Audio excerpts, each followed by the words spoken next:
The autumn storm of 1888 struck the Maine coast with uncommon fury, driving merchant vessels into whatever shelter they could find.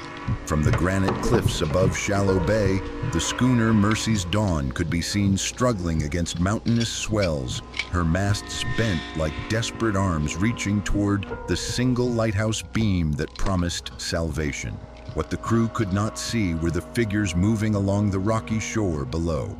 What they could not hear over the howling wind were the voices calling instructions in the darkness. And what they could never have imagined was that the wide, heavy nets being cast into the churning surf were not meant for fish. The nets sank deep, then rose again, writhing and screaming with a catch that no fishing boat had ever hauled before. Human voices mingled with the shriek of gulls as something far more terrible than drowning awaited the survivors clinging to the wreckage. Before we go on, tell me in the comments where you are watching from. If this is your first time here, subscribe so you don't miss the truths history tried to bury. From the cliffs, a single voice cut through the storm with chilling authority. Haul the catch. But this was just one night in a reign of horror that had begun long before, and would have remained buried forever if not for one man's refusal to let the sea keep its secrets.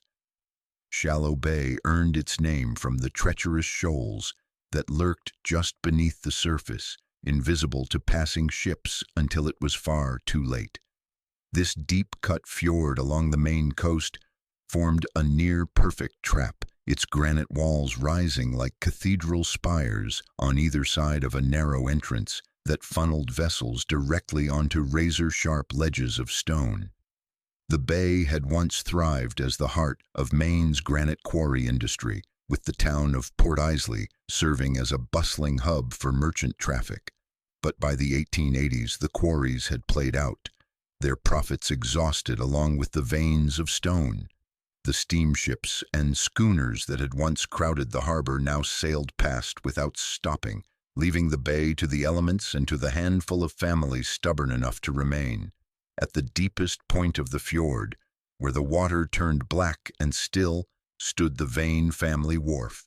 Built decades earlier to service the quarry barges, the structure had grown into something altogether different over the years. Crooked additions and repairs had transformed it into a maze of rotting timber and rusted iron, much of it extending out over a natural sea cave that the retreating tide exposed twice daily. The cave itself was a curiosity carved by centuries of wave action into a chamber large enough to shelter a small vessel. Local children had once dared each other to explore its depths, but in recent years, even the boldest among them had learned to avoid the Vane property entirely. There was something about the way the water echoed in that hollow space, something that made voices carry in ways that seemed almost unnatural. Perched on the highest point of the western cliff, the Shallow Bay beacon served as the only navigational aid for miles in either direction. The lighthouse had been built to guide quarry ships safely through the treacherous entrance, but its maintenance had fallen to Abel Vane after the Maritime Authority abandoned the station. On clear nights, vessels passing along the coast could see its steady beam sweeping across the water, a reassuring constant in an otherwise desolate stretch of shoreline. But on stormy nights when the fog rolled in thick and the wind howled through the granite peaks, that beam became something else entirely. Ships caught in sudden squalls would see it flickering through the murk, appearing to mark safe passage where none existed. The beam would dance and waver, seeming to beckon desperate captains toward what they believed was sanctuary.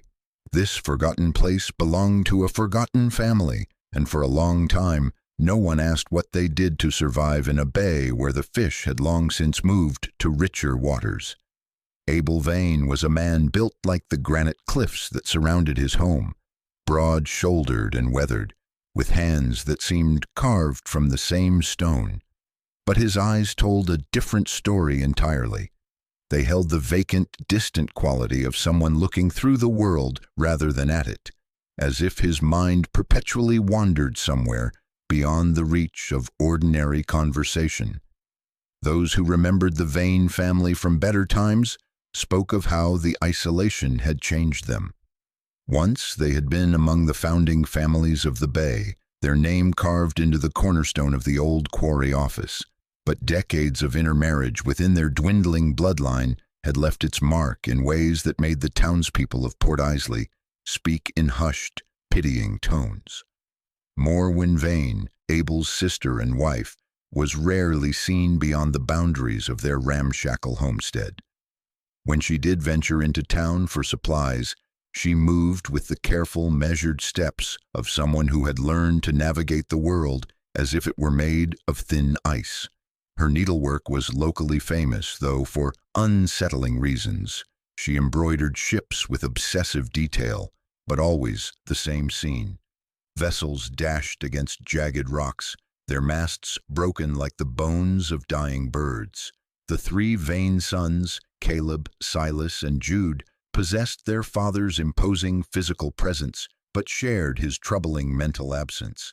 Full-grown men in their 20s and 30s, they moved through Port Islay with the confused, eager-to-please expressions of children seeking approval. Shopkeepers would speak to them slowly, as one might address the simple-minded, and the brothers would nod enthusiastically at everything, understanding little. Their home reflected this strange mixture of capability and confusion. The Vane shack had grown over the years into a sprawling collection of additions and repairs, each room seeming to serve a different, unclear purpose. But it was the contents that struck visitors as truly odd. Every surface was cluttered with maritime instruments, barometers, compass roses, sextants, and chronometers. Shelves lined the walls, packed with ship's logs and navigation charts, ledgers filled with careful handwriting, and coils of rope knotted in patterns that seemed far too complex for simple fishing. Yet for all their collection of seafaring equipment, the Vanes owned no proper fishing vessel. Their single dory was patched and repatched, barely seaworthy enough for the shortest excursions. When pressed about their livelihood, Abel would gesture vaguely toward the water and mumble about the sea providing what the sea would provide. The people of Port Islay had long since grown accustomed to the Vane family's peculiarities. They were pitiable, certainly, perhaps even touched by madness, but they seemed harmless enough. Children might dare each other to approach their property, but the adults viewed them as a sad remnant of better times, deserving of distance rather than suspicion. After all, what harm could come from a family too simple to manage even basic fishing? What danger could lurk in men who could barely string together a coherent sentence when spoken to directly? The townspeople saw what they expected to see, the inevitable result of too much isolation and too little fresh blood. Their isolation was a shield, but the first crack in that shield appeared with a single overlooked incident that should have warned everyone what the Vanes truly were. In the early autumn of 1889, a Portuguese fishing dory was found drifting empty near the pebble beaches of Port Islay. The small vessel showed no signs of violence or storm damage, but its single occupant had vanished without explanation. What made the discovery particularly strange was the condition of the boat's fishing net, which had been mended with an unusual patching technique using heavy-gauge rope more suited to hauling cargo than catching fish. When word of the find reached Abel Vane, he appeared at the harbor with startling promptness. Moving with uncharacteristic decisiveness, he examined the net with the focused attention of an expert, running his thick fingers along the repair work with obvious familiarity.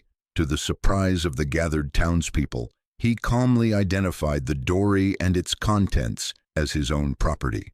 The net, he explained in his usual mumbling manner, had been lost during a fishing expedition several weeks earlier. He pointed to specific sections of the patching work, describing in remarkable detail how each repair had been made to compensate for tears in the original weave. For a man who typically struggled to complete simple sentences, his technical knowledge of rope work and net construction seemed almost supernatural. Sheriff Josiah Hale, dutifully recorded the claim, though he privately wondered how Abel could have lost track of equipment so recently repaired. The Vane family's financial circumstances were well known throughout Port Islay, and a fishing net represented a significant investment that no struggling family would casually misplace. But Abel's explanation seemed plausible enough, and there was no evidence to suggest otherwise. 3 days later, a Portuguese sailor was discovered wandering the coastal road between Port Islay and the neighboring town of Granite Point. Manuel Esperanza, as he gave his name, was found in a state of complete psychological collapse, babbling incoherently about men in the water who should not have been there. His physical condition suggested severe exposure and dehydration, but more disturbing were the rope burns that covered his wrists and ankles, marks consistent with prolonged restraint. Dr. Althea Crestwood, the county coroner, examined Esperanza at the Port Islay Clinic and noted several troubling details in her preliminary report. The sailor's hands showed extensive scarring from rope handling, but the patterns were wrong for commercial fishing. The calluses and cuts suggested someone who had been forced to work with unfamiliar rigging under conditions of extreme stress. More unsettling still were the sailor's fragmentary recollections, delivered in a mixture of Portuguese and broken English. He spoke repeatedly of being pulled from the water by nets, of voices teaching him things he did not want to learn, and of a dark place where the tide came and went, but the sun never shone. When shown a map of the local coastline, he became violently agitated and pointed repeatedly toward Shallow Bay, though he could not explain why. Sheriff Hale dismissed most of Esperanza's testimony as the ravings of a man driven mad by exposure and the trauma of being lost at sea. The language barrier made detailed questioning impossible, and the sailor's mental state deteriorated rapidly during his brief stay in the county asylum. Within a week of his discovery, Manuel Esperanza died in his sleep, officially from complications related to exposure, though Dr. Crestwood privately noted that his final words were a whispered repetition of the same phrase. "They make you teach them. They make you teach them everything." The incident was filed away in Sheriff Hale's ledger with minimal investigation, classified as a routine case of maritime misfortune. The connection between the empty dory and the broken sailor was never officially established, and Abel Vane's claim to the fishing equipment went unchallenged. After all, what possible link could exist between a simple-minded fisherman and the psychological breakdown of a foreign sailor? The incident was filed away, but the sea was not done giving up its warnings. By October of 1891, the coastal shipping routes had settled into their autumn patterns, with merchant vessels making their final profitable runs before winter storms made the waters too dangerous for all but the most desperate captains. It was during this season that Captain Ira Jedediah received word of a lucrative cargo contract that would take his schooner, the Mercy's Wing, along a route he had never attempted before. The cargo was valuable enough to make the risk worthwhile. Fine textiles bound for the mills of Massachusetts, along with a shipment of precision instruments destined for the naval yards in Portsmouth. More importantly, Jedediah had been assured by his old friend, Customs Inspector Elias Thorne, that the northern coastal route offered both shorter passage times and adequate navigational aids for nighttime sailing. Thorne had studied the maritime charts with his characteristic thoroughness, noting the presence of the Shallow Bay beacon as a reliable waypoint for vessels hugging the dangerous but profitable inshore route. The lighthouse appeared on all official navigation documents as properly maintained and staffed, though Thorne had never personally inspected the facility. His recommendation was based purely on paperwork, a decision that would haunt him for the remainder of his days. The Mercy's Wing departed Port Salem on the morning of October 23rd, her hold packed with cargo and her crew optimistic about completing the run before the weather turned. Captain Jedediah was known throughout the region as a cautious sailor who never took unnecessary risks, but the promise of winter profits had convinced him to attempt the challenging Northern Passage for the first time in his 20-year career.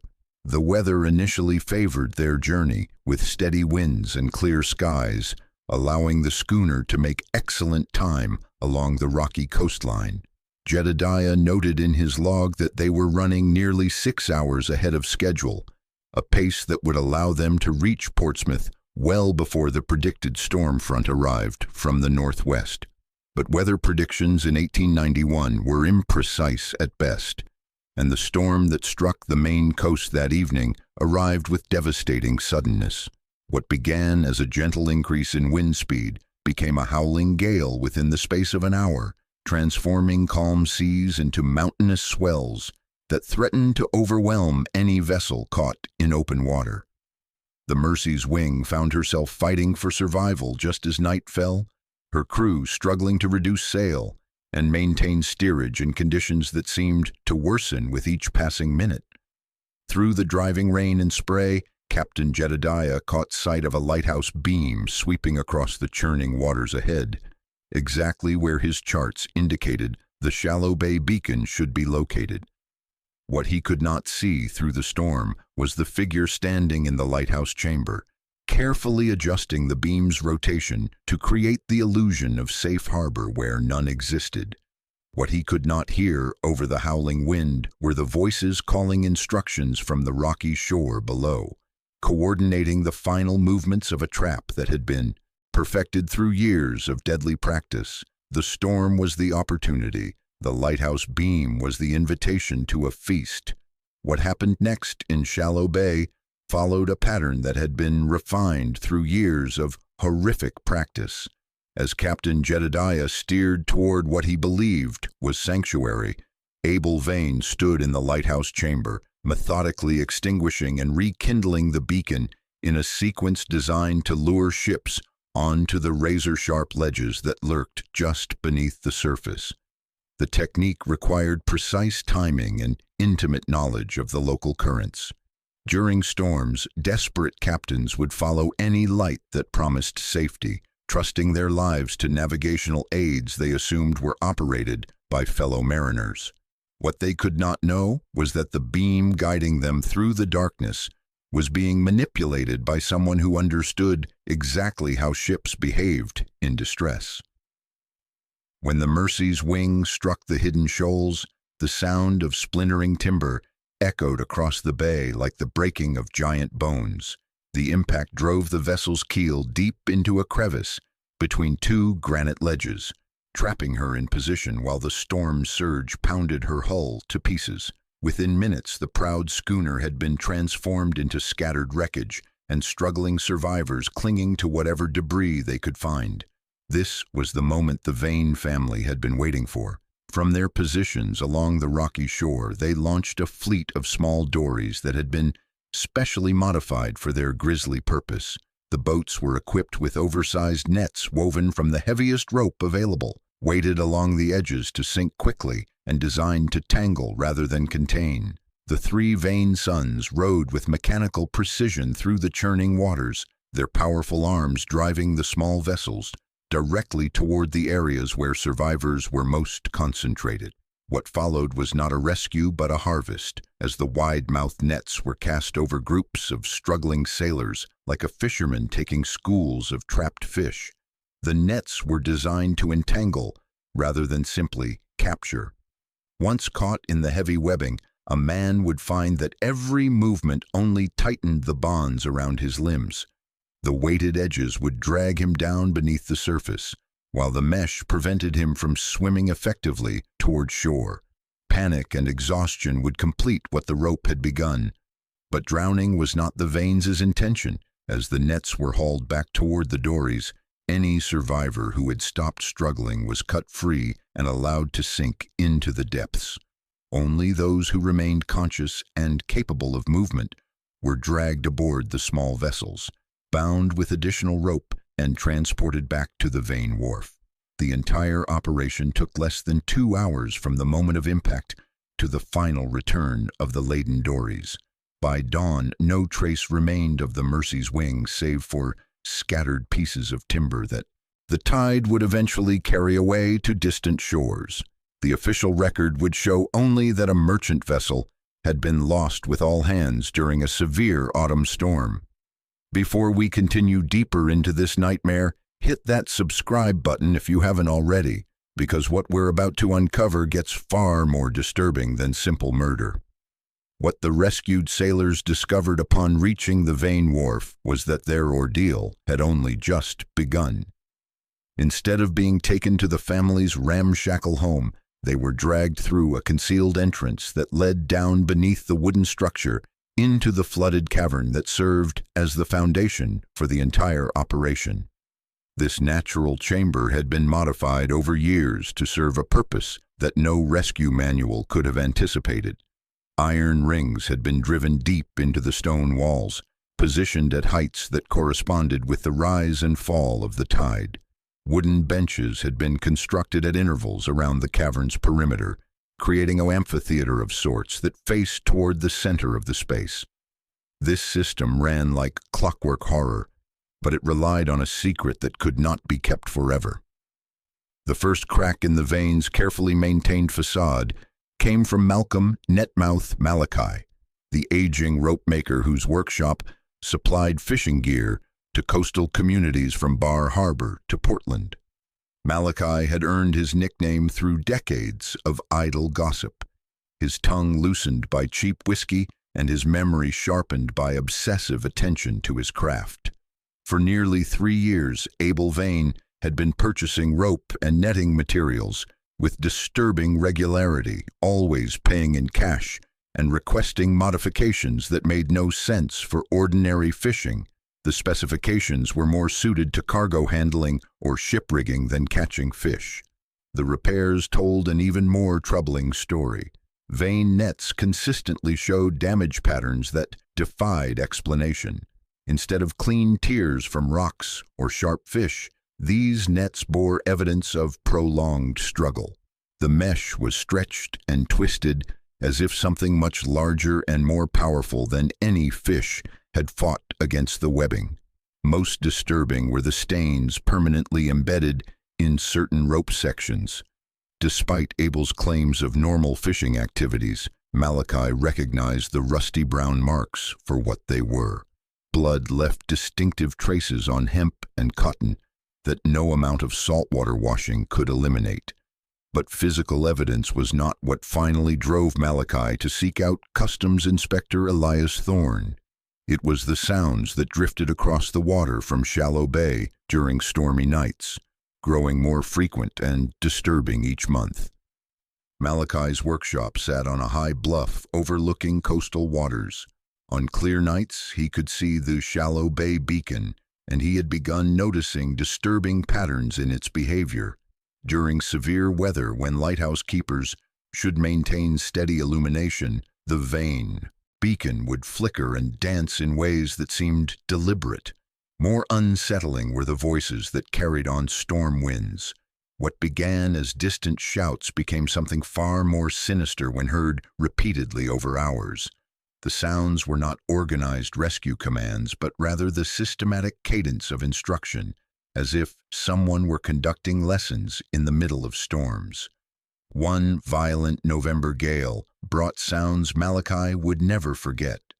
Through howling wind, he heard what could only be described as a chorus of voices, some pleading, others commanding, all engaged in a grotesque parody of classroom recitation. The words were indistinguishable, but the rhythm was unmistakable, the pattern of teacher and reluctant student. When Malachi finally approached Thorne, their conversation took place in the ropemaker's cluttered workshop. Fortified by rum, Malachi described the strange orders, blood-stained nets, and most importantly, a recent incident with Jude Vane.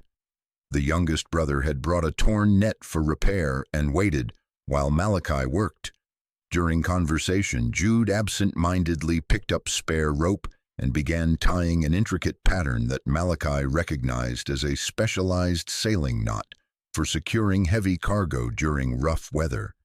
The knot was far too complex for someone of Jude's supposed mental limitations to have learned casually. More troubling, when Malachi complimented his skill, Jude looked confused and claimed no memory of tying the knot. It was as if the knowledge had been planted in his hands without conscious awareness. Sheriff Josiah Hale's arrival interrupted their conversation. His presence immediately changed the atmosphere as he made clear his disapproval of outside investigators stirring up trouble among local families. His warning to Thorne carried the barely concealed threat of local authority protecting its territory. Thorne now had a thread to pull, but the sheriff was watching and the Vanes were getting nervous. Customs Inspector Elias Thorne possessed the kind of methodical patience that made him dangerous to those with secrets to hide. Armed with Malachi's testimony and his own growing suspicions about the missing Mercy's wing, he began applying the careful pressure that only federal authority could exert on reluctant local officials. Sheriff Hale found himself caught between his instinct to protect the established order of his community and the undeniable fact that Thorne's customs jurisdiction gave him powers that could not be easily dismissed. When Thorne formally requested assistance in conducting a search of the Vane property as part of his investigation into missing maritime cargo, Hale had little choice but to comply. The search party that assembled on the morning of April 15, 1892, was deliberately small. Besides Thorne and Sheriff Hale, only Deputy Marcus Webb and Dr. Althea Crestwood accompanied the expedition to Shallow Bay. Thorne had specifically requested the coroner's presence, though he had not explained his reasoning to the others. The approach to the Vane homestead revealed the full extent of the family's isolation. The narrow track leading from the main coastal road had deteriorated into little more than a footpath, overgrown with salt-stunted shrubs and marked by deep ruts that suggested heavy loads had been dragged along its length. The smell of the sea grew stronger with each step, mixed with something less pleasant that Dr. Crestwood identified as the distinctive odor of rotting kelp. Abel Vane met them at the door of his ramshackle dwelling with the same vacant expression that had characterized all his interactions with authority figures. His 3 sons gathered behind him in a silent line, their powerful frames filling the doorway, while their childlike eyes watched the proceedings with confused interest. Morwen remained invisible within the dark interior of the house, though her presence could be sensed in the way the men glanced nervously toward the shadows. The search of the main dwelling revealed exactly what Thorne had expected, a collection of maritime equipment that far exceeded what any reasonable fishing operation would require. Sextants, chronometers, and compass roses were scattered across every available surface, while ship's logs from various vessels lay open on a crude wooden table as if they had been recently consulted for reference. Most significantly, Thorne discovered a water-damaged customs manifest tucked into a drawer that also contained several pieces of nautical brass, bearing the distinctive markings of the Portsmouth Naval Yard. The manifest listed cargo that matched exactly the items supposedly lost with the Mercy's wing, including a shipment of precision instruments that should have been at the bottom of the ocean rather than sitting on Abel Vane's shelves. But it was Deputy Webb who made the discovery that would prove most crucial to the investigation. While examining the floor of the main room, he noticed that a section of rough planking seemed to sit slightly higher than the surrounding boards. When the heavy rug covering the area was pulled aside, it revealed a wooden trapdoor secured with an iron ring handle. The trapdoor appeared to have been warped shut by moisture, its edges swollen with dampness that suggested it opened onto some space where water regularly collected. When Thorne attempted to lift the heavy panel, it resisted his efforts with the stubborn persistence of wood that had been soaked and dried repeatedly over many months. Abel Vane watched this discovery with an expression that never changed. but Dr. Crestwood noted that his breathing had become noticeably more rapid. The three sons shifted nervously from foot to foot, their usual eager-to-please demeanor replaced by something that might have been anxiety, though their limited mental capacities made such emotions difficult to interpret. Sheriff Hale declared the trapdoor to be nothing more than access to a root cellar or storage space that had been abandoned due to flooding from the nearby bay. The warped condition of the wood, he argued, proved that it had not been opened in years and therefore could have no bearing on Thorne's investigation into recent maritime losses. As the search party prepared to leave, Thorne made a final examination of the area around the Vane Wharf. It was there, caught on a splinter of weathered wood, that he discovered a small fragment of blue serge fabric that bore the distinctive brass buttons used on merchant marine uniforms. The fabric was of the same quality and color used for the uniforms worn by the crew of the Mercy's wing. When confronted with this evidence, Abel Vane offered no explanation beyond a mumbled suggestion that the material might have washed ashore from any of the many shipwrecks that occurred along the treacherous coast. His calm acceptance of the discovery struck Thorne as the response of someone who had prepared for such questions long in advance. The noose was tightening, but the Vane's true secret was still hidden beneath the waves. Back in his cramped office overlooking the Port Salem harbor, Elias Thorne spread the evidence across his desk like a navigator plotting a course through treacherous waters. The customs manifest from the Vane shack lay beside shipping records, weather reports, and the official fishing licenses that Abel Vane had dutifully filed with the Maritime Authority for the past 4 years. What emerged from this careful comparison was a pattern so disturbing that Thorne initially questioned his own methodology. According to their fishing licenses, the Vane family had reported some of their largest catches on nights when severe storms had battered the coast, conditions that would have made fishing not just difficult, but suicidal for any reasonable mariner. The fishing logs themselves told an even more impossible story. On the night of October 23, 1891, when the Mercy's wing had vanished in mountainous seas, Abel Vane had recorded a catch of 10 large sturgeon, a species that had not been seen in significant numbers along the Maine coast for over a decade. The entry was made in Abel's careful handwriting, complete with weights and estimated market values. Dr. Althea Crestwood's expertise proved invaluable in unraveling the biological impossibilities contained within the Vane records. When Thorne brought the fishing logs to her attention, she was able to demonstrate that many of the claimed catches consisted of fish species that were either out of season, extinct in local waters, or simply non-existent in the North Atlantic. The sturgeon entry that corresponded with the Mercy's wing disaster was particularly revealing. According to Dr. Crestwood's research, Atlantic sturgeon had been commercially extinct in Maine waters since the 1870s, victims of overfishing and industrial pollution from the quarry operations. No legitimate fisherman would claim such a catch because no legitimate fisherman could make such a catch. But the pattern extended far beyond a single impossible entry. Cross-referencing the Vane fishing logs with Coastal Weather Service records revealed that their most productive nights consistently coincided with the worst storms of each season. While other fishing families reported losses and damage during severe weather, the Vanes claimed their greatest successes. More disturbing still was the correlation between these claimed fishing expeditions and the disappearances of vessels along the coastal shipping routes. Thorne's investigation revealed that at least 6 merchant ships had been reported missing or overdue during periods when the Vanes had recorded unusually large catches of non-existent fish species. The coding became clearer as Thorne studied the entries more carefully. The number of claimed fish seemed to correspond roughly with the crew sizes of the missing vessels, while the species names appeared to be crude references to the types of cargo or the origins of the ships themselves.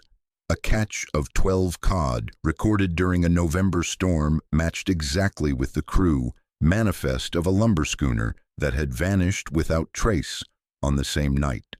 Dr. Crestwood's analysis revealed another layer of deception in the vein's record-keeping. The weights listed for their catches were far too precise for fish allegedly caught during violent storms in small boats. Real fishermen working in such conditions would provide rough estimates at best, not the exact measurements down to individual pounds that filled the vein ledgers. The maintenance records for the Shallow Bay Beacon provided the final piece of the documentary puzzle. While Abel Vane had faithfully reported his care of the lighthouse equipment to the Maritime Authority, the timing of his maintenance activities raised additional questions. Major cleaning and repair work consistently followed the same storm nights when the Vanes claimed their largest fishing successes. The pattern was systematic, methodical, and utterly damning. The Vanes had been operating under the cover of legitimate fishing licenses while conducting activities that had nothing to do with catching fish. Their ledgers were not records of marine harvests, but rather meticulous documentation of something far more sinister. When Thorne presented his findings to Sheriff Hale, the local lawman's response was predictably dismissive. Poor record-keeping and wishful thinking were common among struggling fishing families, Hale argued, and the correlation between storm dates and claimed catches could easily be explained by desperation and the need to justify fishing licenses to government inspectors. But Thorne's training in customs enforcement had taught him to recognize patterns that others might dismiss as coincidence. The precision of the Vane records, their correlation with shipping losses, and the biological impossibility of their claimed catches pointed to a level of organization that simple-minded fishermen should not have possessed. The paper trail led to an impossible conclusion, but it would take a voice from the deep to make anyone believe it. The spring tide of April 26, 1892, brought with it the kind of storm that local mariners had learned to fear. Weather glass readings plummeted throughout the afternoon, and by evening, gale-force winds were driving sheets of rain across the coastal waters with relentless fury. For most residents of the region, it was a night to secure shutters and wait for dawn. But for Elias Thorne, armed with months of careful investigation and a growing certainty about the Vane's true activities, the storm presented an opportunity that might never come again. If his theories were correct, the family would not be able to resist the temptation of vessels seeking shelter from the tempest. Thorne had convinced Malachi to accompany him on what both men understood might be their final chance to witness the horror firsthand. The rope-maker's intimate knowledge of the coastal waters and his familiarity with the Vane property made him an invaluable guide, though his hands shook with more than cold as they made their way through the driving rain toward Shallow Bay. Their position on the eastern cliff provided a clear view of both the Vane wharf and the lighthouse beam that swept across the churning waters below. Through the storm, they could see a merchant vessel struggling against the mountainous swells, her captain clearly seeking any sign of safe harbor in the terrifying darkness. What Thorne witnessed next confirmed his worst suspicions about the Shallow Bay Beacon. The lighthouse beam, which should have maintained steady illumination to guide ships safely past the treacherous shoals, began to flicker and dance in a deliberate pattern. The light would vanish completely for several seconds, then reappear in a slightly different position, creating the illusion of a safe channel where none existed. The merchant vessel, a coastal schooner similar in size to the Lost Mercy's wing, turned toward what her captain believed was salvation. From their elevated position, Thorne and Malachi could see the jagged rocks that awaited the approaching ship. Invisible beneath the storm-tossed waters, but deadly as any weapon ever forged. The impact, when it came, was audible even over the howling wind. The sound of splintering timber echoed across the bay as the schooner's hull met the unforgiving granite ledges. Within minutes, the proud vessel had been reduced to scattered wreckage, her crew struggling in the frigid water among the debris of their shattered livelihood. This was the moment Thorn had been waiting for. Through the rain and spray, he could see dark shapes launching from the Vane wharf, small boats moving with purposeful precision toward the area where survivors clung to floating debris. But these were not rescuers responding to maritime disaster. These were predators moving in for the harvest. The wide nets deployed by the Vane sons were visible even in the storm-torn darkness, their heavy mesh sinking beneath the surface before being drawn tight around groups of struggling sailors. What followed was not salvation but capture, as the survivors found themselves entangled in webbing designed to hold rather than rescue. Thorn had seen enough. Shouting to make himself heard over the gale, he signaled Malachi to follow as they scrambled down the treacherous cliff path toward the Vane wharf. The element of surprise was their only advantage against men who possessed both superior numbers and intimate knowledge of the local terrain. Their arrival scattered the Vane operation like startled seabirds. Abel and his sons, caught in the act of hauling their grisly nets back to the wharf, abandoned their positions and fled toward the main house. But Thorn's attention was fixed on something far more important than apprehending the fleeing family members. The warped trapdoor that had resisted opening during the official search now stood gaping wide, revealing a wooden ramp that led down into the flooded cavern beneath the wharf. The sound that emerged from that dark opening was unlike anything Thorn had ever heard. A mixture of human voices and echoing water that spoke of horrors hidden beneath the very foundations of the Vane homestead. With Malachi close behind, Thorn descended into the darkness, following the ramp as it curved deeper into the natural chamber that served as the foundation for the entire operation. The smell that rose to meet them was a nauseating mixture of salt water, rotting wood, and something else that both men recognized but neither wanted to acknowledge. What Thorn found in the darkness below was not treasure, but the hollowed-out remnants of men. The cavern beneath the Vane wharf had been transformed into something that defied every assumption Thorn had made about the family's activities.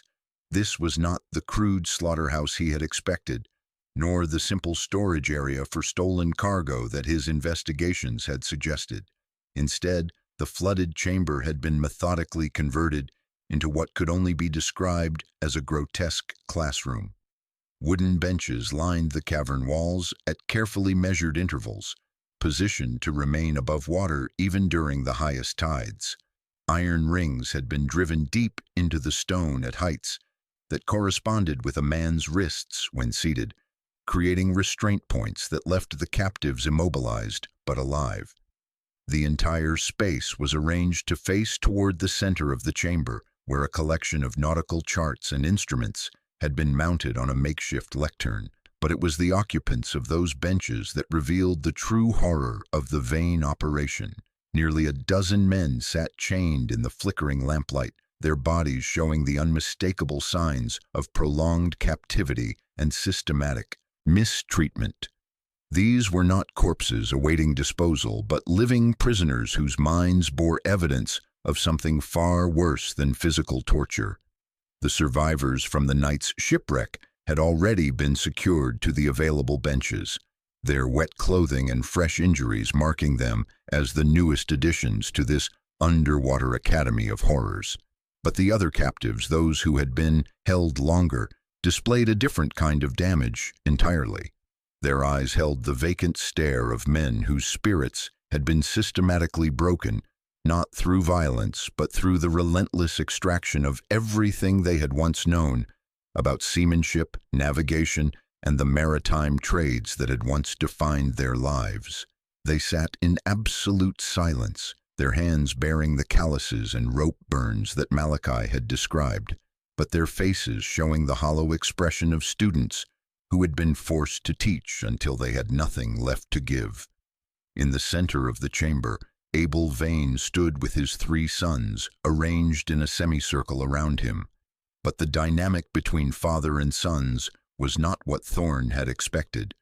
Abel was not instructing his offspring in violence or cruelty. Instead, he was conducting what appeared to be a lesson in celestial navigation, using star charts and a sextant while his adult children listened, with the desperate attention of pupils facing an examination they could not afford to fail. The Vane sons were not the teachers in this underwater classroom. They were the students, their powerful bodies and childlike minds making them ideal vessels for the knowledge that Abel systematically extracted from his captives.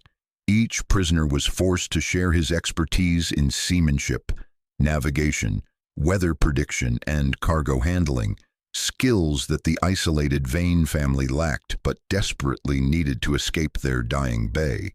What Thorne witnessed was intellectual consumption on a scale that dwarfed any physical cannibalism. The prisoners were being drained not of their blood or flesh, but of their professional knowledge and hard-won experience. They were forced to teach complex sailing techniques to men who possessed the physical capability to execute such skills, but lacked the mental capacity to learn them through conventional means. The process was methodical and thorough. Each captive sailor was compelled to repeat his lessons again and again, until the Vane sons could demonstrate perfect mastery of techniques that should have taken years to acquire. Navigation by stars, reading of weather patterns, the tying of specialized knots, the handling of complex rigging systems, all of it was extracted from unwilling teachers and implanted in eager but simple students. The horror lay not in the physical condition of the prisoners, though they were clearly weakened by their ordeal, but in their psychological state. These men had been reduced to hollow shells of their former selves, their professional identities consumed by pupils who absorbed their knowledge without understanding its deeper meaning or respecting the experience that had created it. Abel Vane's philosophy became clear as Thorne listened to him addressing his sons. The sea had stopped providing fish, but it continued to provide teachers. Ships would always founder on the treacherous coast, and survivors would always possess the skills that the Vane family needed to navigate their way to more prosperous waters. The prisoners were not victims to be pitied, but resources to be exploited until they had nothing left to offer. The scheme was more monstrous than anyone imagined, and its end was as swift as it was brutal. The rescue of surviving prisoners from the flooded cavern proved far more complex than Elias Thorne had anticipated. The men freed from their chains were not grateful survivors, but broken individuals whose capacity for normal interaction had been systematically destroyed by months of forced instruction under terror. Most rescued sailors could barely speak coherently about their ordeal. When questioned by Sheriff Hale's rescue team, they responded with fragments of navigation lessons and half-remembered star charts rather than useful testimony. Their minds had been so thoroughly emptied of everything except maritime knowledge that they seemed incapable of processing questions about their own experiences. Dr. Althea Crestwood's examination revealed the full extent of psychological damage.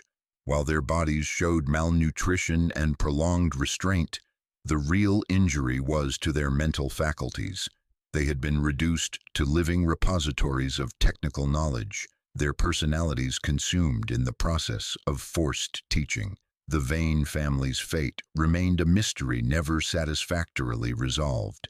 By the time Sheriff Hale organized a proper search, Abel Vane and his sons had vanished completely. Their homestead stood empty, cleared of maritime equipment with the thoroughness of planned evacuation. Most likely they drowned attempting to flee during the storm, their stolen knowledge proving insufficient to navigate the treacherous waters they had used to trap others. But no bodies were recovered, and local fishermen reported strange lights moving along the coast in the nights that followed. Within 48 hours, the Vane property suffered a suspicious fire that consumed every structure. The blaze started simultaneously in multiple locations and burned with such intensity that only charred timber and melted iron remained. Local residents claimed persons unknown from Port Islay had set the fire, though none admitted direct involvement. The official inquest was conducted with remarkable speed. County Judge Harrison Mills, responding to pressure from maritime insurance companies and regional business interests, classified the incident as isolated madness brought on by inbreeding and prolonged isolation. Abel Vane was posthumously declared responsible for the vessel disappearances, while his sons were described as unwilling participants lacking mental capacity to understand their crimes. The rescued prisoners were quietly distributed among county institutions, their condition attributed to exposure and trauma rather than systematic psychological destruction. Most died within months, their minds too damaged to sustain normal life. The few who survived never recovered the ability to speak coherently about their experiences in the underwater classroom. Sheriff Hale's final report was filed with state authorities and immediately sealed from public access.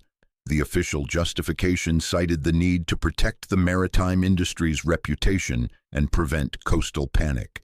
But those familiar with bureaucratic procedures recognized the sealing order as evidence of deliberate cover-up. Elias Thorne submitted his comprehensive report to Federal Customs Authority, documenting every detail of his investigation. His superiors received the report with obvious discomfort and quietly transferred Thorne to a landlocked Vermont post, effectively ending his maritime enforcement career. The Shallow Bay beacon was officially decommissioned and its light permanently extinguished. The lighthouse structure was left to deteriorate, its broken lens serving as a monument to ships and sailors lured to doom by false guidance. But the official record is a clean lie, and the echoes of what happened in Shallow Bay are not so easily silenced. More than a century has passed since the last light flickered in the Shallow Bay beacon, but the waters surrounding that cursed coastline continue to attract those drawn to its dark history.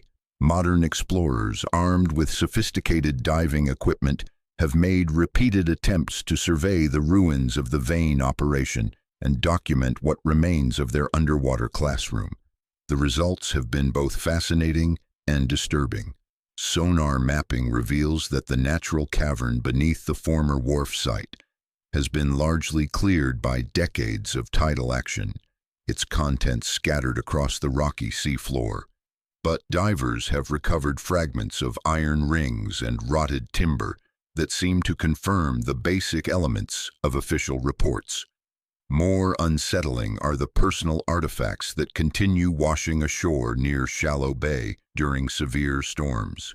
Pieces of nautical brass, corroded sextant components, and fragments of ships' chronometers appear with disturbing regularity on the pebble beaches, as if the sea itself were slowly giving up evidence hidden for generations. Local fishermen brave enough to work these waters report equipment malfunctions that defy rational explanation. GPS systems fail without warning, compass needles spin wildly, and depth finders display readings suggesting underwater structures where none should exist. These incidents occur most frequently during stormy weather, when the psychological pressure of working in cursed waters weighs heavily on nervous crews.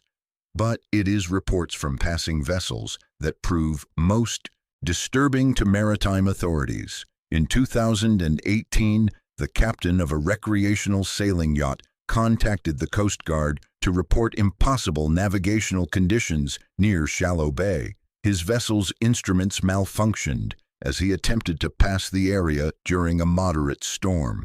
The captain reported hearing voices calling navigation instructions across the water, despite no other vessels being visible, and his radio detecting no transmissions.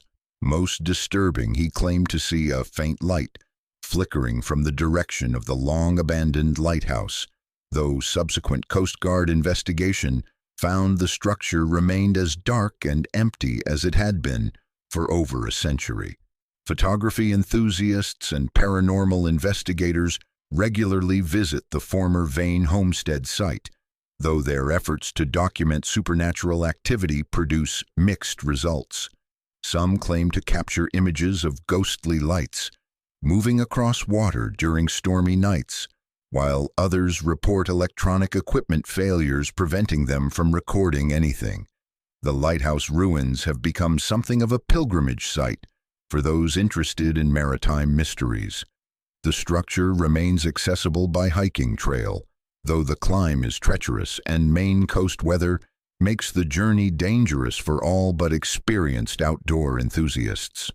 What visitors find at the summit is a monument to official silence and bureaucratic cover-up. The lighthouse lens chamber stands empty, but the circular room still commands an impressive view of shipping lanes passing through the treacherous waters below. On clear days, it is possible to see exactly how the Vanes positioned their false light to lure ships onto hidden rocks. The machine may be broken, but the hunger that built it may still linger in the stones and the fog. The story of Shallow Bay confronts us with a different kind of consumption. Abel Vane and his family were not driven by hunger for flesh, but by something more insidious: the need to possess knowledge and expertise they could never develop themselves. This was systematic harvesting of human capability, theft of professional identity that left victims alive but hollow. The sailors chained in that flooded cavern were not being eaten but emptied, their minds drained of everything that had once given their lives meaning. What makes the Vane crimes so disturbing is their parasitic nature. They were intellectual predators who chose to overcome limitations, not through learning or growth, but through forced extraction of knowledge from others. They turned human beings into unwilling textbooks, living repositories of information consulted until empty. In the end, the Vanes were destroyed by the very knowledge they had stolen. Their escape attempt failed because technique without understanding is merely mimicry, and mimicry cannot substitute for genuine expertise when the sea demands real seamanship. Before you go, subscribe to this channel if you want more stories about the darkness lurking beneath human civilization. The official records may be sealed, but truth has a way of surfacing like bodies rising after storms. The sea gives and takes away, but in Shallow Bay, for a few terrible years, it was the men on shore who did the taking. Perhaps the most chilling truth is that the hunger driving them is not as foreign to human nature as we might prefer to believe.